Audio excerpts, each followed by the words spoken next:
Eksistensi TikTok Shop Indonesia berakhir sudah dengan berlakunya Permendak 31 tahun 2023. Social commerce yang sesungguhnya invensi dianggap interupsi. Ia dianggap biang kerok dari perang harga yang berakibat produk UMKM tak lagi berjaya. Produk di TikTok Shop dituding dumping, hasil perdagangan lintas batas negara yang memang ditujukan mematikan produsen Indonesia. Platform berjualan yang kekinian tidak dianggap kemajuan. Perannya kini dibatasi sebatas beriklan. Omset jual yang tinggi dinilai sebagai kebocoran regulasi impor. Namun jangan pula menjadi lupa pada nasib konten afiliator. Berapa banyak keuntungan yang menggelontor dan turut menghidupi geliat ekonomi hari ini? Hakikatnya sebuah invensi, social commerce terbukti dapat menarik atensi, terutama bagi millennials dan Gen Z yang saat ini tidak lagi mau sekedar membeli. Mereka peduli dan mau lebih lagi memahami histori produksi dan komitmen sebuah brand pada sustainability. Lantas, sungguhkah invensi ini sepatutnya diakhiri? Babak 11 Epistola, Social Commerce, Rezeki Teknologi haruskah diakhiri?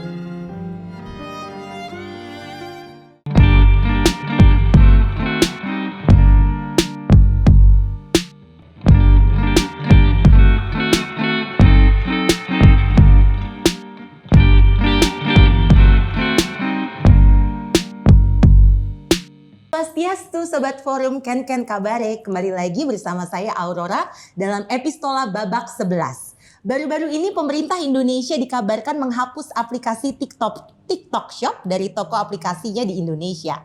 Keputusan ini menuai kontroversi di kalangan masyarakat, terutama para pengguna TikTok Shop. Beberapa mengkritisi keputusan ini karena merasa bahwa aplikasi tersebut memberikan manfaat bagi penggunanya. Seperti contohnya kemudahan berbelanja dan mendapatkan produk-produk yang harganya sangat terjangkau. Namun di lain sisi, pemerintah berargumen bahwa keputusan ini diambil untuk melindungi konsumen dari penyalahgunaan data pribadi untuk kepentingan bisnis dan berdampak pada anjloknya penjualan UMKM dan para pedagang pasar offline. Hari ini sudah hadir bersama kita.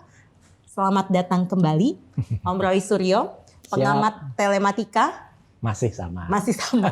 Jauh-jauh baru datang dari luar kota ya Om. Iya. Terima kasih sudah menyempatkan diri. Dan Bapak Haris selaku Ketua Asosiasi UMKM Indonesia. Ya. Waduh, ini jarang-jarang ya ada ketua asosiasi tapi masih muda, masih keren, masih kayak anak mahasiswa. Wah, sekarang kan trennya gitu. Lagi tren gitu ya? Apa-apa lagi minta yang muda katanya. Gen Z atau millennials nih? Nah, Alhamdulillah milenial. Millennials, Oh, oke. Baik, kalau kita melihat fenomena ditutupnya TikTok Shop ini, saya mau ke Om Roy Suryo Oke. dulu. Kira-kira aku kok nggak ditanya? Hah? Gen Z atau milenial? Oh iya Gen Z. Jawabanku kolonial. Oh iya. Lebih tradisional lagi. Lebih tradisional itu yang lagi. kena dengan pengaruh TikTok. Oke, terus lanjut. Tapi kalau boleh berpendapat ya, apakah ini hal yang baik atau yang merupakan suatu penghambat ya bagi inovasi di bidang komersial, e-commerce itu sendiri? Memang ini kayak pisau dua sisi ya. Artinya bisa dipandang baik, bisa dipandang tidak. Harus diakui bahwa munculnya online dan kemudian juga bisa orang melakukan shopping commerce dengan menggunakan jalur dunia maya. Ini memang membangkitkan kematian dari kehidupan berdagang ketika kita pandemi yang lalu. Ketika kita pandemi, kemudian kena COVID selama 3 tahun, kan orang tidak mungkin melakukan penjualan secara langsung, ya kan? Jangankan penjualan, keluar rumah saja waktu itu diproteksi dengan berbagai barrier. Nah, hadirnya kemudian sarana seperti orang kemudian jualan di Instagram, jualan di TikTok, itu memang menjadi hal yang kemudian menumbuhkan kehidupan yang tadinya sudah mati. Nah, cuman dengan kemudian pandemi alhamdulillah sudah berakhir, nah pasar-pasar yang tadinya kemudian sudah sempat mati, tidak hanya mati suri ya, sudah mati itu kemudian menjadi makin mati gara-gara di TikToknya kemudian muncul hal-hal yang menurut saya memang kebablasan. Kebablasan dan pemerintah tidak bisa kuasa untuk menangkal mereka. Saya yakin Pak Haris nanti punya data yang lebih rinci. Tapi saya dari masyarakat awam saja juga kadang-kadang, Pak Haris waktu itu juga bilang, ini kok bisa hebat ya, kok bisa murah banget gitu loh harganya. Ternyata barang yang di situ murah itu karena kebanyakan impor, dan impornya mungkin, saya hanya bilang mungkin ya, mungkin menggunakan jalur yang tidak benar. Artinya barang itu nggak pakai bea, kemudian nggak bayar apapun, atau bahkan ada dumping dan lain sebagainya, sehingga memang ya itu mati pasar lokal. Nah jadi penutupan atau katakanlah gerakan dari pemerintah dengan menerbitkan peraturan Menteri Perdagangan nomor 31 tahun 2023 sebagai pengganti dari permen sejenis nomor 50 tahun 2020 yang lalu, ini memang pantas diapresiasi. Ya, hanya saja implementasinya itu harus nanti benar-benar dikawal dan diawasi dengan benar. Jangan asal, maaf nih, anget-anget saja gitu ya. Jadi saya nggak nerusin belakangnya ya. Anget-anget aja karena apa? Karena nanti sukanya gitu, kayaknya bertaji banget gitu ya, tapi ternyata implementasi enggak, ya, hangat-hangat. Kalau itu ice cold, ice cold ya. Kopi itu. Nah, jadi artinya kemudian pemerintah lupa bahwa di dalam aturan yang diterbitkan di Permendag itu ada beberapa hal yang sangat mikro, yang mungkin itu kalau juga diterapkan belum tentu tepat juga. Misalnya melarang penjualan di TikTok itu harga di bawah 1,5 juta, ya gitu kan ada $100 kan, USD. ya $100 USD. Kemudian melarang juga channel-channel tertentu, ya channel tertentu. Kemudian aturannya sangat mikro dan apa yakin pemerintah itu bisa mengawasi. Oke. Saya nanti akan bicara soal data. Di samping Pak Haris pasti punya data berapa jumlah UMKM.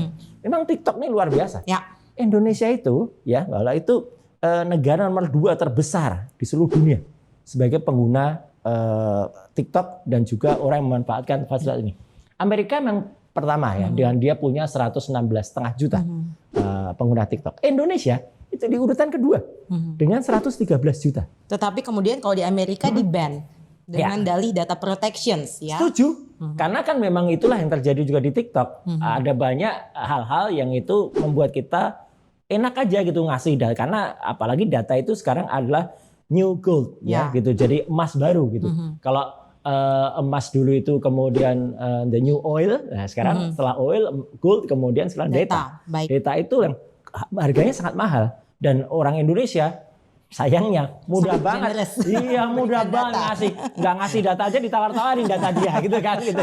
Nah ini kan repot. Jadi apa jawaban saya adalah ya baik, tapi jangan butuh keseriusan. Dan jangan hanya dipandang dari sisi makro saja. Baik, secara mikro harus dilihat. Baik, saya mau ke Mas Haris nih. Kita kembali lagi ke step back kepada natur daripada si social commerce ini ya. Kalau dari paradigma UMKM, sebenarnya ini inovasi atau ancaman? Karena juga dalihnya TikTok, legal compliance-nya TikTok menyatakan ada 6.000 content affiliator yang akhirnya ditutup mata pencahariannya. Gimana Mas Haris? Kalau dari sisi komersil memang ini sebuah inovasi ya. Jadi konsumen diberikan kemudahan untuk melakukan transaksi jual beli di dalam satu platform digital. Mereka dikasih kemudahan untuk mempromosikan produk sekaligus bisa langsung melakukan transaksi pembelian. Itu salah satu inovasi sebenarnya. Nah, kenapa sekarang menjadi permasalahan? Karena dianggap TikTok ini melakukan beberapa kegiatan yang merugikan UMKM. Kami dari Asosiasi UMKM berdasarkan data ya, tidak hanya data dari kami tapi dari data BPS juga, UMKM di Indonesia ini ada 65 juta. 65 juta. Target pemerintah sampai 2024 itu minimal ada 30 juta UMKM yang harus didigitalisasi.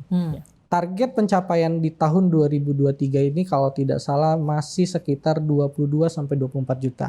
Berarti masih ada PR 6 sampai 8 juta yang belum digital. Di luar 35 juta yang harus didigitalisasi. Kami melihat dengan adanya TikTok itu menjadi satu kemudahan untuk mereka. Tapi yang TikTok lakukan pada saat ini memang kami melihat ada masalah yang cukup serius. Pertama berkaitan dengan dumping produk, Nah, itu tadi. lalu juga peredaran produk impor sebagaimana Pak Suryo katakan tadi, lalu juga berkaitan dengan persaingan harga, di mana produk yang dijual di platform digital itu jauh lebih murah dibandingkan produk lokal yang dijual di offline maupun di marketplace yang lain. Yang ketiga adalah masalah, mungkin nanti Pak Roy yang lebih paham, berkaitan dengan algoritma. Bagaimana produk-produk yang dijual melalui platform digital itu lebih terfokus kepada produk-produk tertentu yang terafiliasi dengan produk-produk dari platform tersebut.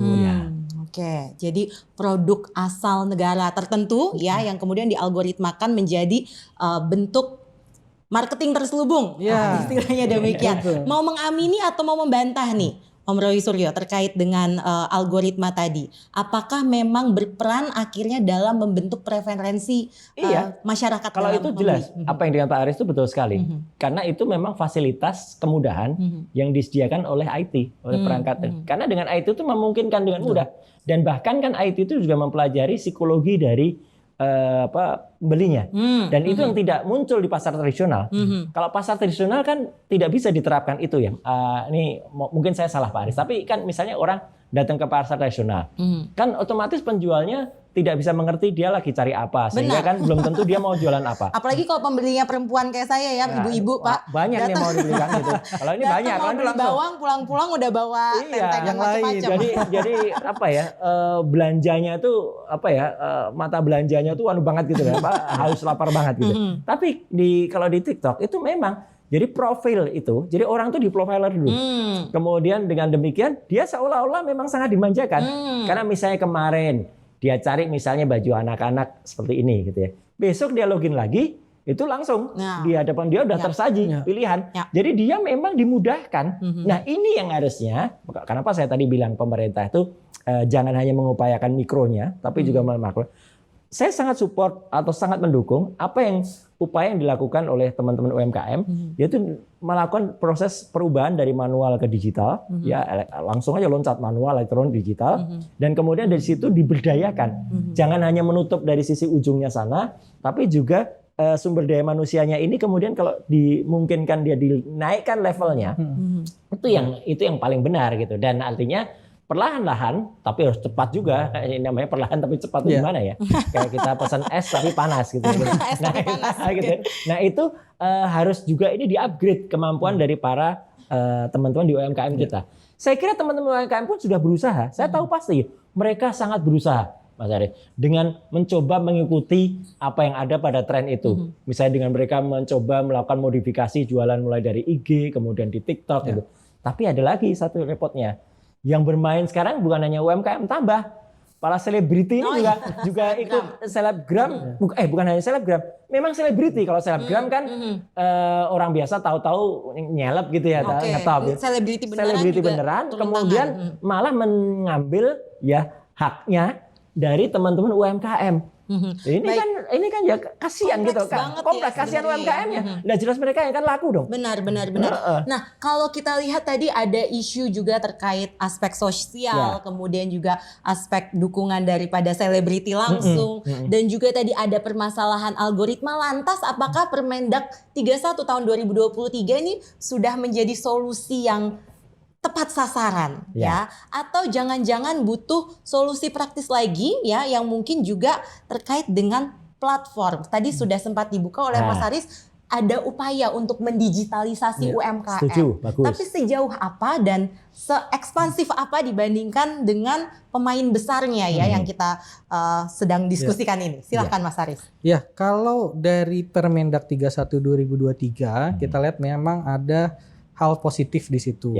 Memang diatur penyelenggara perdagangan melalui sistem elektronik ini atau platform digital diberikan misi, PMSE, diberikan misi untuk bagaimana secara aktif mereka mendukung produk-produk lokal. Bagaimana mereka diminta untuk mendahulukan produk lokal yang dilaksanakan penjualan melalui platform digital tersebut. Bagaimana mereka juga harus membantu pemerintah dalam hal pelaksanaan edukasi, literasi digital. Karena masih ada 35 juta UMKM tadi yang belum terdigitalisasi. Selain itu, ada hal-hal yang lebih utama sebenarnya.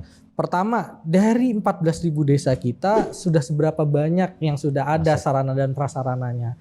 Keterbatasan internet, keterbatasan teknologi, itu yang harus diajarkan kepada pelaku UMKM. Karena sebagian besar pelaku UMKM ini didominasi oleh kelompok usia di atas 50 sampai 55 tahun.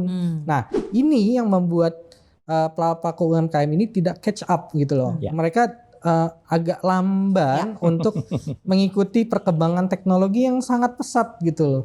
Nah, itu yang membuat kita meminta kepada pemerintah untuk mendorong supaya, jadi bahasanya mungkin bukan mendorong lagi, tapi mengimplementasikan.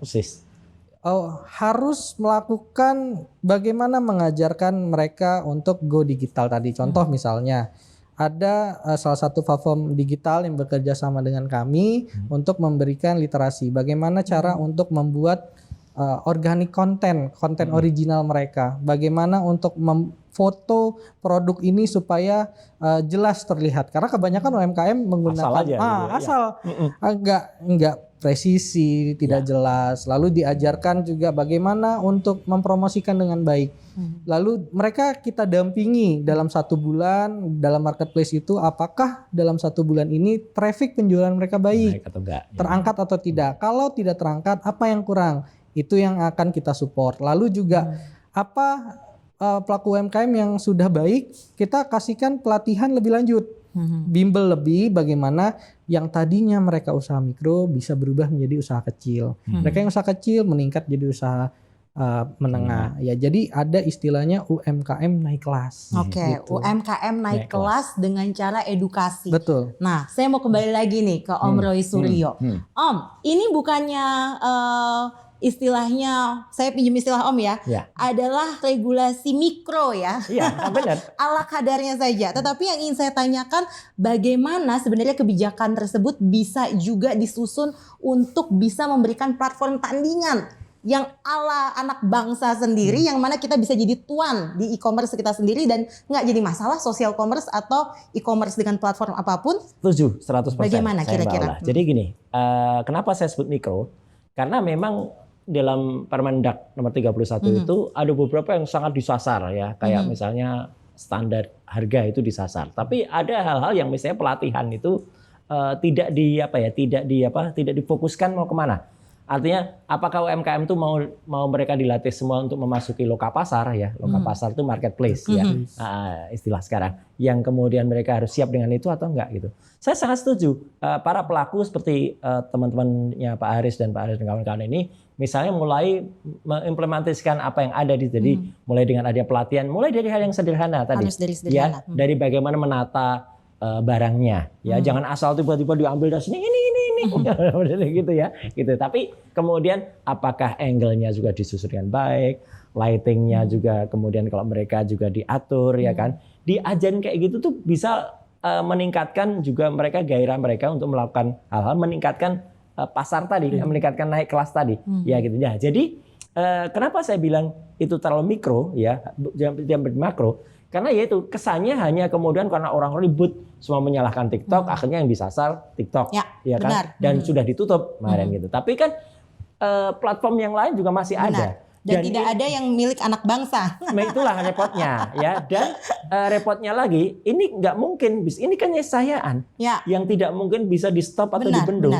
Kalau di stop atau dibendung, kita akan ketinggalan di landasan, bukan tinggal landas, ya gitu. Jadi artinya saya sangat setuju bahwa kita tuh harus menciptakan, meng-create itu. Kalau bisa kita ada teman-teman yang misalnya membuat startup yang memungkinkan untuk menggantikan itu, gitu. Kalaupun tidak menggantikan, minimal masuk ke dalamnya dan kemudian mengembangkan atau bisa mengambil sendiri itu ide itu dan kemudian menciptakan yang benar-benar merah putih gitu. Tapi kan memang repotnya, ya tadi saya bilang, Pak Aris juga bilang, banyak serbuan dari dumping peralatan ini kan gitu. Sekarang peralatan untuk bikin itu aja rata-rata buatan salah satu produk negara tertentu kan gitu kan gitu. Mulai dari kameranya, mulai circle lamp-nya. Ya jadi kan ya kita kalau mau membuat kayak gitu ya otomatis ketinggalannya sudah terlalu jauh. Tapi mau nggak mau, yang penting apa? Kita jangan hanya menjadi user. Kita jangan hanya menjadi pengguna. Konsumen. Tapi minimal sebelum jadi produsen, kita sampai pada tahap namanya prosumen. Ya, kita selaku produser, tapi juga konsumen nggak apa-apa. Tapi otomatis mencoba membuat itu dengan menciptakan melalui kreasi-kreasi sendiri. Katakanlah kalau tadinya itu ya kan banyak tuh, peralatan untuk menjual secara online itu dijual. Itu bikinan ya saya buat aja lah Tiongkok semua gitu ya. Ya kita jangan terpaku beli itu dong. Mungkin yang harus kita beli ya terpaksa kita belum bisa ya kita beli. Tapi kalau yang lain kan kita bisa bikin. Misalnya dari sisi background, dari sisi bagaimana pencahayaan itu bisa diakali, orang bisa mengubah cahaya lampu ini boomnya dibuat dengan peralatan yang itu milik dari produk lokal atau dengan cahaya matahari. Ya memang konsekuensinya kalau cuacanya atau mereka nggak bisa take kalau malam ya gitu. Tapi kan itu ada teknologi-teknologi yang bisa kemudian dimanfaatkan ke kreativitasan kita. Digunakan untuk itu. Saya ingin meng-quote sedikit ini mazhab klasikal ekonomi David Ricardo bahwa penting untuk memahami keunggulan komparatif kita. Tetapi Mas Haris, apakah keunggulan komparatif ini sudah kita narasikan dengan jelas? Kita gampang sekali ya menyatakan membangun allegations atau kecurigaan bahwa terjadi dumping. Tapi kalau kita boleh telisik kembali ya, di China sana mereka punya factory city di mana satu desanya memang didedikasikan untuk perkembangan sebuah pabrik untuk sebuah produk yang memang diorientasikan untuk mendunia. Kita apakah kita sudah masuk ke dalam paradigma dan cita seperti itu? Adakah keunggulan komparatif yang ingin kita narasikan ke depannya dari UMKM gimana nih? Ada memang dulu ya program One Village One Product. Rencananya memang sudah baik, tapi kembali lagi implementasinya yang belum maksimal. Tadi memang kenapa kita tidak tiru Tiongkok gitu kan? Mereka bisa beli produk dari luar negeri lalu dijiplak. Terus aja Mas ya. Nggak apa-apa ya. Pemerintahnya melindungi. Betul. Yang penting ada ekonomi. Dibayar oleh pemerintah. Mereka kan banyak gitu. Karena apa? Karena pengguna di sana tidak sebanding dengan shoe yang dibayar. Jadi tetap untung. Teruskan Mas. Nah makanya kenapa kita nggak tiru? Kan kita nih terlihat setengah-setengah gitu kan. Ya kenapa hal positif yang ada di Tiongkok ini tidak kita tiru saja. Kita tiru produknya, kita jual di Indonesia gitu kan. Memang menjadi PR kita nanti ke depan bagaimana untuk memproduksi produk-produk yang belum diproduksi. Makanya kami mendorong untuk peningkatan manufacturing kita, peningkatan SDM kita. Itu yang terjadi di Tiongkok adalah bagaimana punya etos kerja tinggi, membuat satu produk, lalu mereka bangga menggunakan produk dalam negeri. Nah, campaign ini yang kami rasa masih kurang. Kalau mungkin zaman Orde Baru ya, ada istilah bangga menggunakan produk-produk dalam negeri. Bela beli sekarang. Nah sekarang hal itu yang kami rasa kurang tersampaikan kepada konsumen, apalagi konsumen behavior kita berubah yang disampaikan Pak Roy Suryo tadi. Dari mereka yang terbiasa ke pasar, sekarang mereka beralih ke lokal pasar. Mereka dikasih kemudahan untuk membeli satu barang, jadi nggak perlu capek-capek keluar rumah, panas-panasan, bayar parkir, belum lagi nanti misalnya di pasar tercopet, belum lagi yang lain-lain lah gitu kan. Nah itu yang menjadi dorongan kami untuk UMKM. Ayo kita manfaatkan dengan berlakunya Permendak 31 ini untuk melihat peluang. Kita buat produk sendiri dengan 100% bahan baku dari Indonesia. Tapi kembali lagi harga bahan baku kita masih kalah bersaing. Nah itu yang harus juga diperhatikan oleh pemerintah bagaimana untuk menjaga kestabilitasan bahan baku. Contoh sekarang mulai ada beras harganya melonjak. Nah, bagaimana pengaturan pasar, lalu pembatasan beras-beras impor. Nah, hal-hal seperti itulah yang mungkin juga nantinya akan mengganggu UMKM kita. Ke Om Roy Suryo lagi. Kalau kita telisik yang banyak bersuara ya terkait dengan kehadiran eksistensi TikTok Shop ini adalah pedagang-pedagang offline. Kita sebut saja pedagang-pedagang dari Tanah Abang ya. Tetapi sebenarnya kalau kita cermati, Tanah Abang sendiri sudah sempat loh memiliki aplikasi digital ya yang memang dinarasikan agar para pedagangnya bisa masuk ya ke dalam platform digital tersebut. Apa yang salah? Apa yang kurang? Capital kah? Marketingnya kah? Atau apa kira-kira? Ya kalau dikatakan apa yang salah, memang satu persatu masing-masing punya punya kontribusi ya. Pemerintah juga dalam hal ini belum sepakat seluruhnya. Ya gitu untuk misalnya mendukung ini. Katakanlah Permendag 31. Ini stand alone akhirnya keluarnya.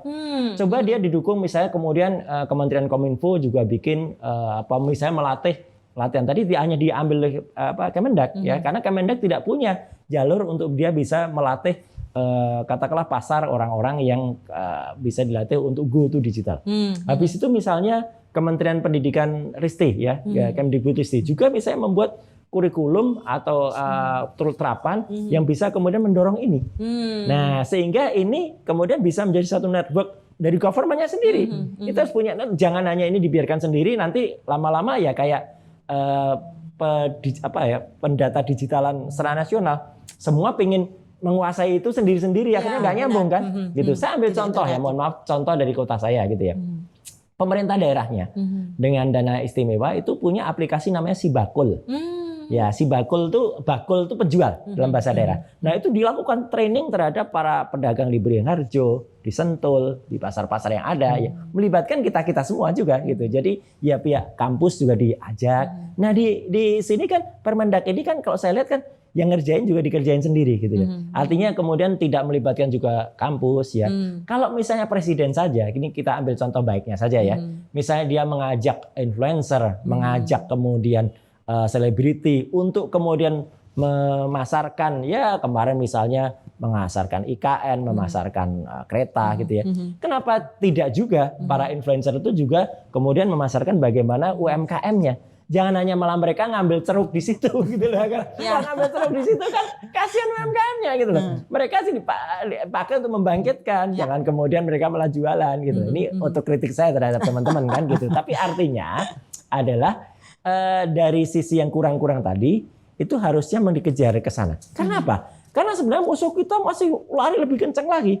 Mungkin sekarang baru dalam tahap pemerintah tuh menyadarkan masyarakat untuk masuk ke teknologi 4.0. Padahal sebenarnya yang sudah berjalan di luar sudah Society 5.0 sudah ketinggalan gitu loh. Di sana sudah berpikir sendiri. Semua sudah Internet of Things, sudah menggunakan AI mungkin iya kan, pakai artificial intelligence, bahkan dengan robot yang kemudian bisa kemudian mereka berjalan sendiri. Bahkan itu pun yang namanya algoritma itu kan prinsipnya juga dari situ. Artinya kalau itu dimanfaatkan dengan baik dan kemudian dorong bersama-sama, saya yakin kok Indonesia ini sebenarnya UMKM kita itu luar biasa. Dulu saja kita tuh sebenarnya nggak heran ya dengan produk yang sebenarnya sudah mendunia. Saya ingat betul dulu sambil saya ketawa-ketawa tuh, pernah kami ketika saya masih anggota dewan gitu ya, ada kungkur ke salah satu negara di jauh sono ya, di 12 jam perjalanan gitu ya, Rusia, gitu ya. Amerika atau Rusia ya gitu ya, 18 jam. Wah, kemudian pada waktu itu lagi ada pesta bola. Ya. Wah, pada berburu barang gitu. Saya kebetulan sampai ke tempat itu, sempat akhirnya ke belakang sebentar gitu ya. Wah, mereka berburu barang, ini beli-beli. Saya ketawa aja. Karena apa? Lihat made in-nya Indonesia. Jadi sebenarnya kita tuh harus bangga terhadap produk kita gitu. Cuma memang kemudian kesininya, nah ini ada, ya tadi bisa dumping, bisa kemudian ada kita terlena dengan bangga, saking bangganya terlena, ya kan gitu, sehingga kita tidak masuk ke dalam bagaimana memasarkan. Ini keniscayaan, harus masuk. Jadi jangan kemudian justru dihambat, di stop, nggak boleh. Kalau saya justru jangan menyetop, tapi kemudian harus benar-benar dimanfaatkan. Kita numpang berselancar di situ, sehingga masyarakat yang menggunakan, tapi jangan kemudian hanya menjadi pengguna pasif. Ya, gitu. baik. Gitu. Saya ingin kejar lagi tadi terhadap produk komparatif, keunggulan komparatif kita, Mas Haris. Karena bagaimanapun kita harus punya narasi ke sana untuk kita bisa mempostulasikan kira-kira produk apa nih yang mau kita buat secara global ya, mendunia. Nah, salah satunya sudah dinarasikan juga dalam Permendak terkait dengan positive list. Nah, boleh nggak diceritakan positive list itu apa dan kira-kira kriterianya apa sih untuk masuk dalam positive list ini? Itu, ya. Kemarin dari press conference rilisnya Permendak 31 ini memang disampaikan bahwa akan ada positive list. Positive list itu barang yang diperbolehkan masuk ke Indonesia. Nah, terhadap produk-produk apa saja ini memang itu yang kita tunggu nanti, entah dari Kemendak atau dari Kemenkop yang akan membuat positive list itu. Berdasarkan Permendak, asumsinya adalah Kemendak yang akan membuat. Produknya apa saja? Karena gini, produk unggulan kita contoh misalnya batik. Ya. Nah, sayangnya batik ini sendiri itu pun hampir diklaim oleh negara lain gitu loh. Padahal ini produk Ironis ya. Iya, itu yang jadi ironi kami. Padahal ini produk lokal kita tapi tidak dijaga dengan baik gitu loh. Banyak, nggak cuma batik. Betul. Mas, ya kan? Ada Reo Ponorogo dan lain-lain gitu kan. Jadi barongan di sana namanya. Ya. Betul. Nah, termasuk terakhir ada lagu kita yang diambil lah kasarnya gitu kan. Nah, maksudnya kan ini ada keterlambatan dalam proteksi. Nah, terkait masalah barang tadi, banyak barang-barang contoh misalnya ada sentra kulit di Garut misalnya. Kenapa itu tidak diciptakan one village one product tadi gitu kan? Atau di daerahnya Pak Roy Suryo di Jogja gitu kan, sentra batik dengan ciri khas dari masing-masing wilayah. Solo, banyak banget. Betul, Cirebon, banyak batik. Lalu di Sumatera Selatan ada songket, lalu di Sulawesi Selatan juga ada tenun dan lain-lain. Lalu itu kan menjadi epicentrum terhadap produk lokal kita. Saya ambil contoh di daerah Pagar Alam itu salah satu produsen kopi. Bagaimana mereka bisa ekspansi untuk jualan ke luar negeri kalau seandainya mereka terkendala masalah regulasi, masalah perizinan, standarisasi dan sertifikasi. Nah, hal-hal ini yang perlu didorong juga. Bagaimana kemudahan masalah sertifikasi, lisensi, lalu juga masalah permodalan untuk mereka supaya mereka bisa ekspor barang itu ke luar negeri. Lalu bagaimana juga Kemendak mendorong supaya ada kemudahan terhadap produk kita itu masuk ke negara lain. Apalagi di era sekarang kan sudah World Trade gitu loh. Nah, itu kan berarti ada perdagangan bebas ya. Bagaimana posisi Indonesia ini bisa unggul dari produk menjadi posisi tawar kita untuk masuk ke negara lain.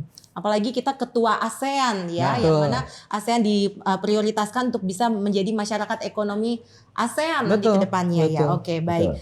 Kalau dari Om Roy Suryo nih mencermati hal ini, berarti kan bukan hanya PR produknya ya, bukan hanya PR, ada PR sosial budayanya ya kan. Seperti apa Om Roy Suryo mencitrakan social commerce ini, apakah ada resiko juga ke depannya terkait dengan disrupsi etika atau bagaimana bisa mengcombine antara komersial, sisi komersial dengan sisi sosial. Pasti ada, karena kita juga mengalami disrupsi itu sekarang kan gitu, dengan berkembangnya teknologi, berkembangnya society itu kan pasti ada ke sana.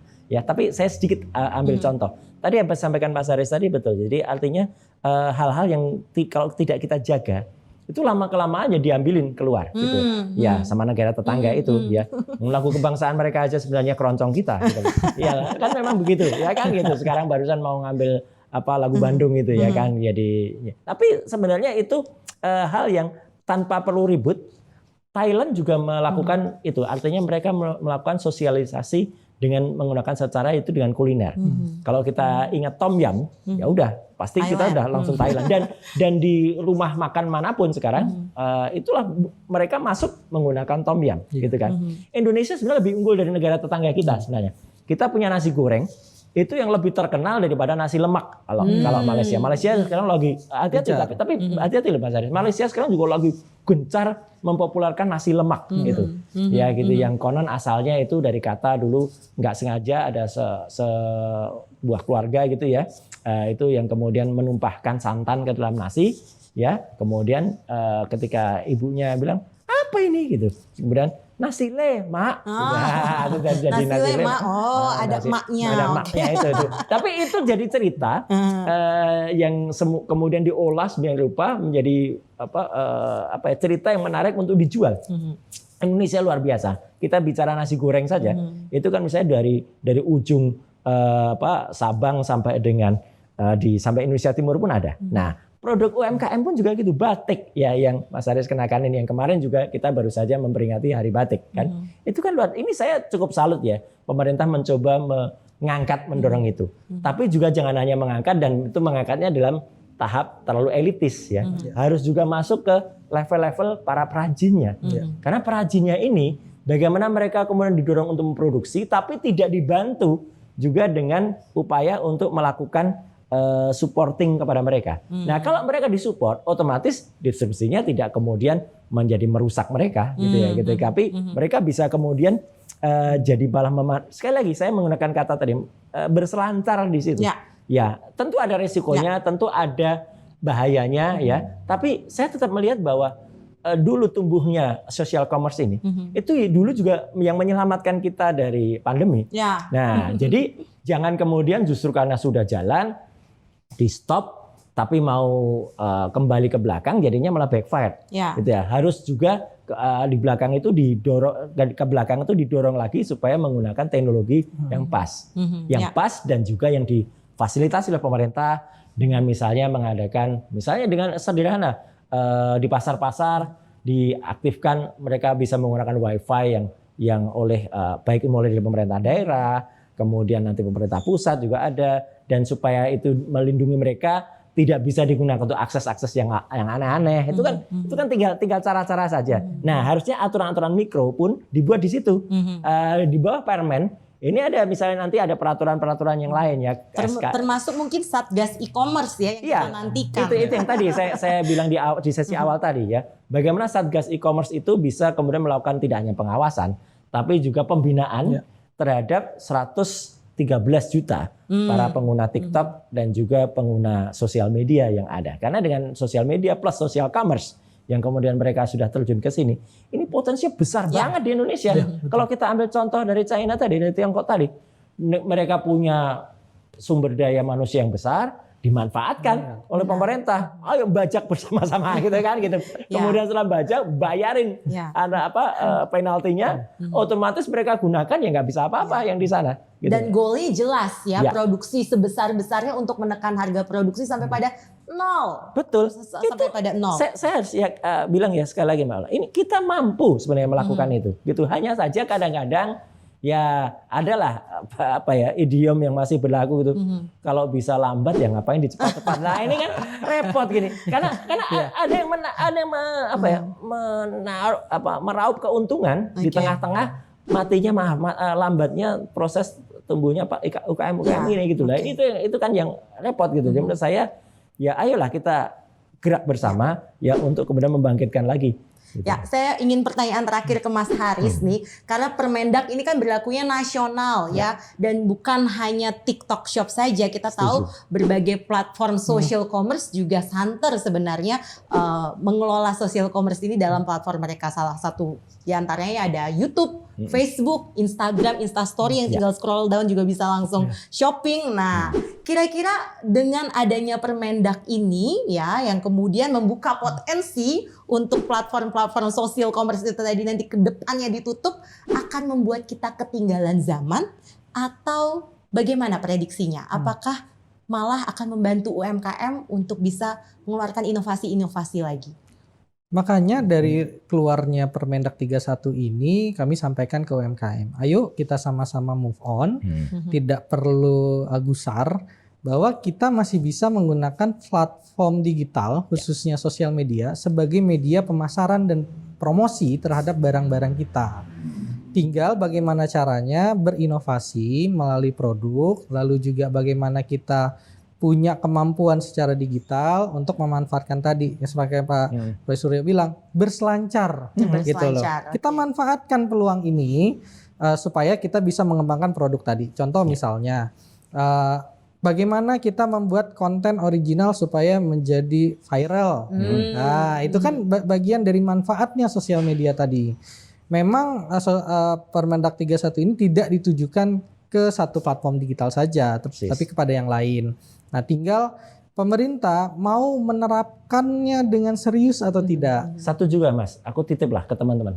Mereka upayakan PD, ya, percaya diri.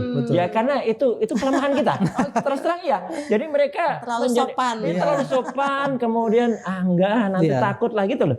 Itu jadi harus didorong, karena kalau mereka yakin berani tampil, ya insya Allah pemerintah juga nanti PD juga pemerintah gitu. Kalau enggak kan lama-lama mereka low profile, ya low profit lama-lama ya.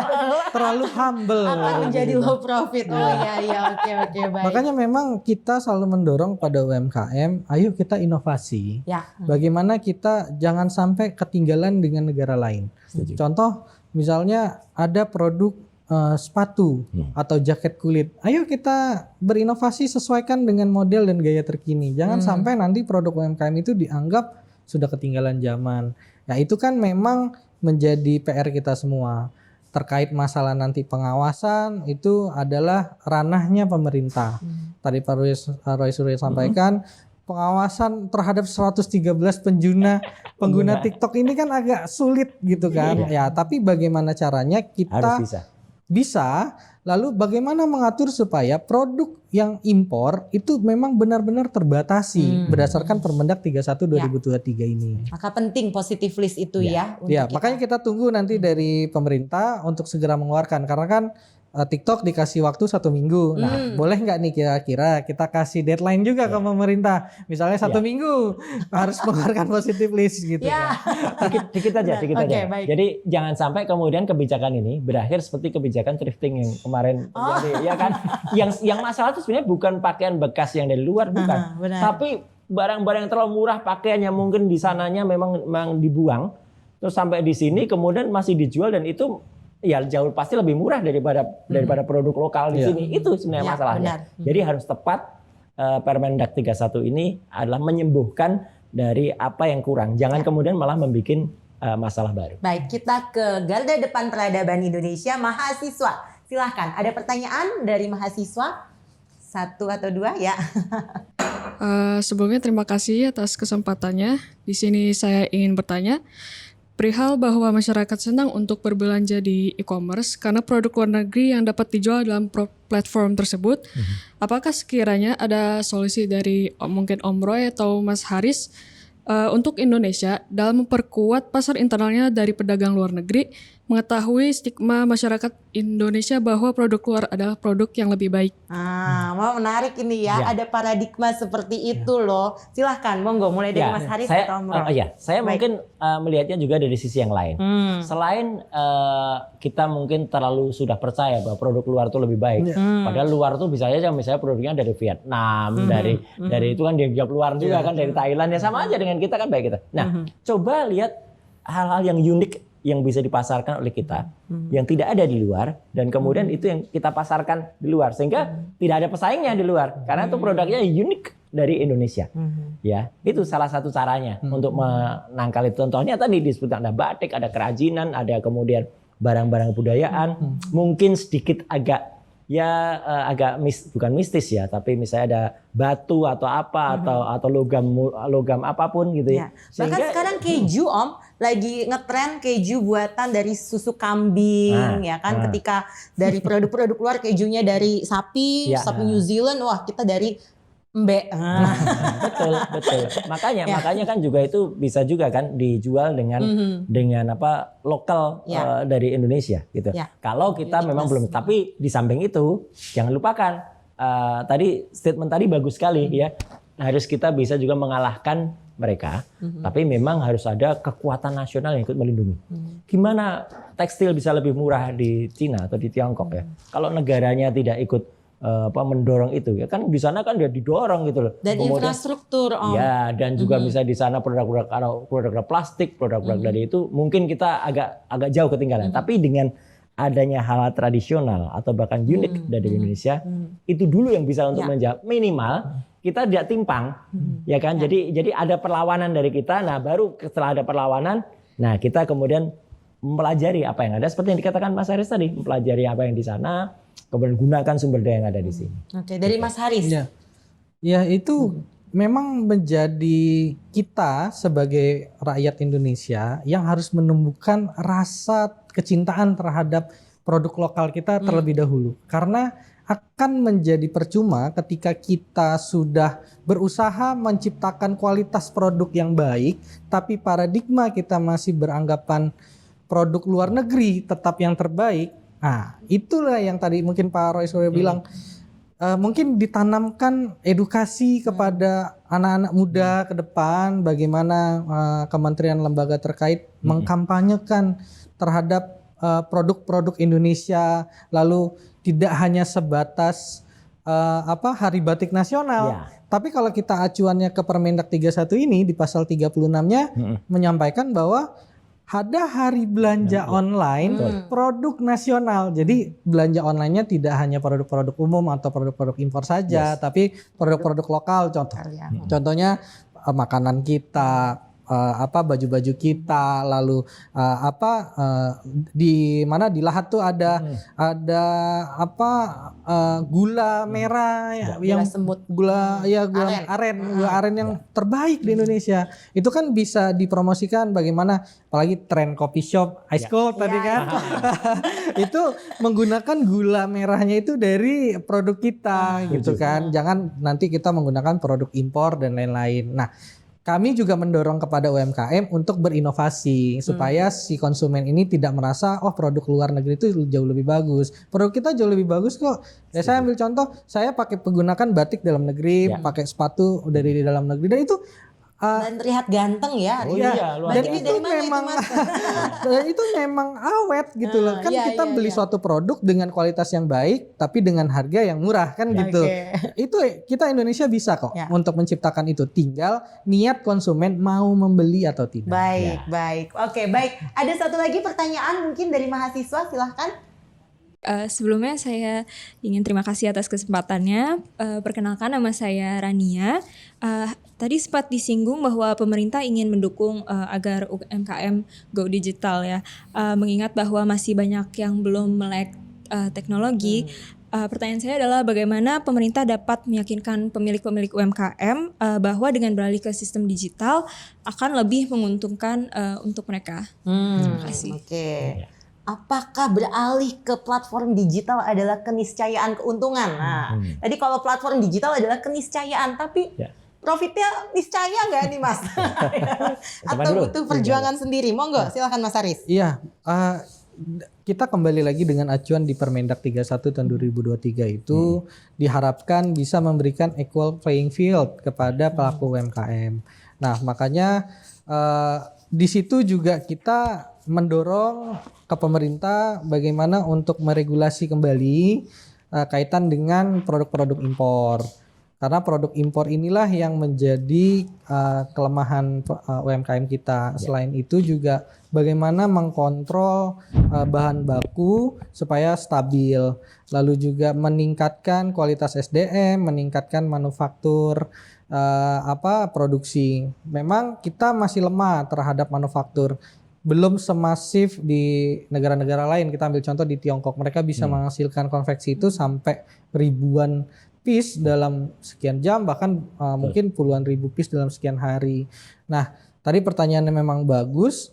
Kita minta bagaimana caranya supaya pelaku UMKM ini di campaign bahwa terdapat manfaat dalam era digitalisasi.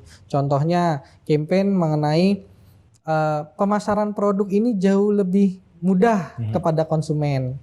Ya, terlepas produsen besar bisa masuk itu nantinya, gitu kan? Ya, tapi memang ada regulasi yang mengatur bahwa produsen besar ya tidak boleh melakukan penjualan. Lalu juga bagaimana si pelaku UMKM ini bisa yang tadinya berjualan secara lokal di satu daerah, mereka bisa mempromosikan produknya sampai ke seluruh Indonesia. Itu kan salah satu manfaatnya kepada pelaku UMKM. Memang banyak pelaku UMKM kita yang sudah go digital, tapi profitnya belum semaksimal. Tadi yang Pak Roy bilang profitnya lokal. betul, karena mereka kalah dengan influencer, artis-artis ataupun afiliator yang memang ya sudah punya personal branding, punya kemampuan membuat original konten yang baik, sama ya ditambah lagi mereka sudah punya pengikut yang banyak. Nah, ya kami juga berharap pada ya influencer, artis-artis tidak hanya mengamanjakan IKN atau hanya kereta cepat, LRT dan lain-lain, tapi produk lokal kita juga yuk sama-sama kita dukung. Termasuk tadi Hari Belanja Online Nasional tidak hanya 1 tahun di Hari Batik Nasional saja contohnya, tapi setiap bulan 1-1, 2-2, sebentar lagi mau 10-10 gitu kan. Bagaimana mungkin lebih lama lah jangka waktu untuk produk lokal kita yang ditawarkan terlebih dahulu. Contoh misalnya kalau 2 hari kita lebihkan jadi 4 hari, 3 hari produk lokal kita, 1 hari produk umum. Kurang lebih seperti itu Mbak. Ingin menambahkan? Sangat setuju ya yang disampaikan Pak Haris, dan kalau saya sih sebenarnya sangat optimis ya pertanyaan tadi.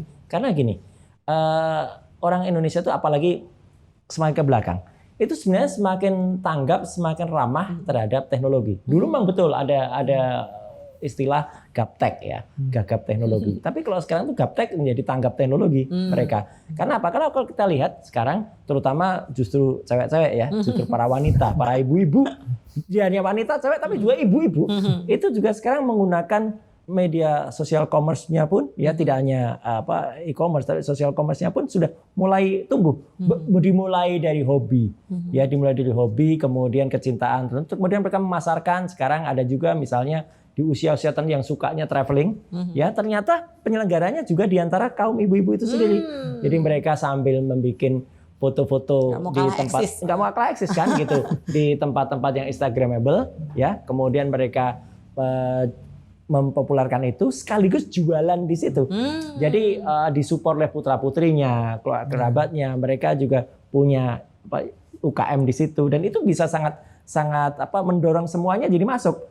UMKM-nya tumbuh, ya tanggapan terhadap teknologinya juga muncul, ya kemudian pasarnya juga yakin. Kalau saya terus terang yakin kok gitu sebenarnya. Ya, hanya saja jangan kemudian keyakinan kita ini ya kemudian kalah dengan kurang beraninya atau kurang pedenya teman-teman semua, dan kurang beraninya juga pemerintah di dalam kemudian yakin juga bahwa aturannya akan jalan.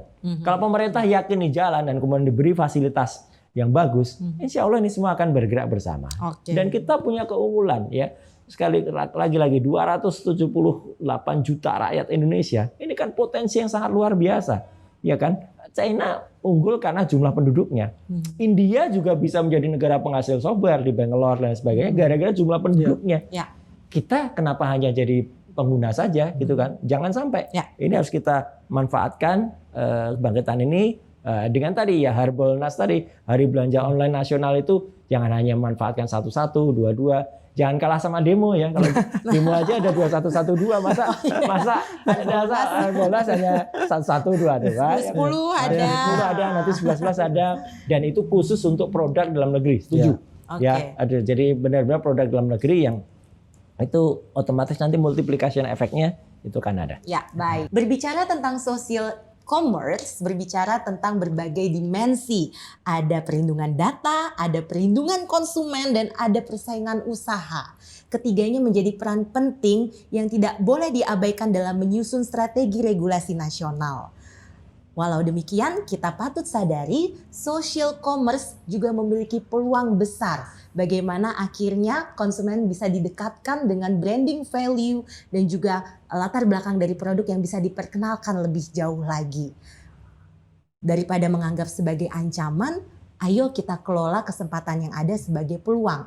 Berangkat dari rasa cinta terhadap produk dalam negeri. Mari kita lakukan program Bela Beli untuk membeli bagi produk dalam negeri sendiri. Sekian epistola hari ini, sampai jumpa pada epistola babak berikutnya. Terima kasih dan selamat sore.